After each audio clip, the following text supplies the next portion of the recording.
Hi friends, இன்றைக்கி வந்து 30 நாள் 30 வகை சட்னியில் வந்து 5வது நாள். இன்றைக்கி வந்து ஒரு யம்மியான ஒரு சட்னி செய்ய போகிறோம். இது வந்து பாட்டிங்க அதுக்கப்புறம் அம்மா செஞ்சு கொடுத்தாங்க, இப்போ நம்ம செஞ்சிட்ருக்குறோம். அந்த மாதிரி வந்து பாரம்பரியமான ஒரு சட்னி வகை தான் ஃப்ரெண்ட்ஸ். இதுக்கு வந்து நம்ம என்னெல்லாம் எடுத்து வச்சுருக்கோம்னா கடலைப்பருப்பு, உளுத்தம்பருப்பு, பூண்டு, உப்பு, கொஞ்சம் புளி, தேங்காய், வரமிளகாய், இதெல்லாம் வச்சு நம்ம எப்படி செய்கிறோன்றதை பார்க்கலாம். இப்போ வந்து வானலியில் கொஞ்சம் எண்ணெய் ஊற்றிக்கலாம் ஃப்ரெண்ட்ஸ். இப்போ வந்து நான் 2 பருப்பும் ஒன்றா சேர்த்துக்கிறேன். நீங்கள் குவான்டிட்டி வந்து அதிகமாக பண்ணிங்கன்னா தனித்தனியாக வறுத்துக்குங்க. கொஞ்சமாக பண்ணுறதுனால ரெண்டுமே ஒன்றா வறுபட்டுரும், அதெல்லாம் ஈஸியாக இருக்குன்றதுனால ஒன்றா போட்டுட்டேன்.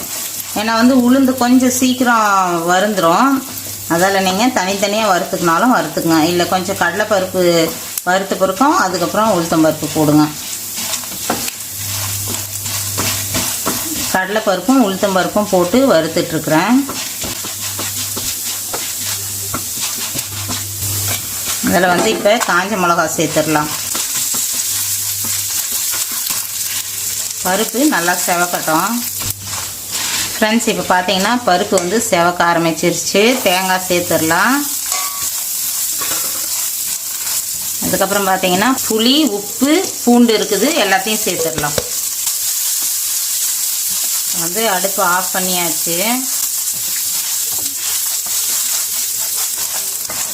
எல்லாம் வந்து வறுபட்டுருச்சு. இப்போ இது எடுத்து நம்ம அரைச்சிடலாம் ஃப்ரெண்ட்ஸ். இப்போ வந்து சட்னி அரைச்சி எடுத்துட்டு வந்துட்டேன். இப்போ சட்னி தாளிப்பு போடலாம். எண்ணெய் வந்து ஒரு 1.5 ஸ்பூன் ஊற்றிருக்கிறேன். கடுகு, உளுத்தம்பருப்பு, காஞ்ச மிளகா, கருவேப்பிலை,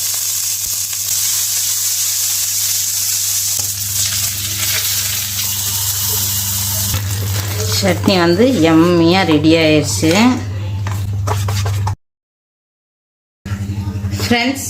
இப்போ வந்து சட்னி ரெடி ஆயிடுச்சு. சூப்பர் யம்மியாக இருக்கும். நல்லா இட்லி மல்லிப்பூ மாதிரி செஞ்சு அப்படியே அந்த சட்னி ஊற்றி சாப்பிட வேண்டியது தான் ஃப்ரெண்ட்ஸ். சூப்பராக இருக்கும். நீங்களும் ட்ரை பண்ணி பாருங்கள். பாய்.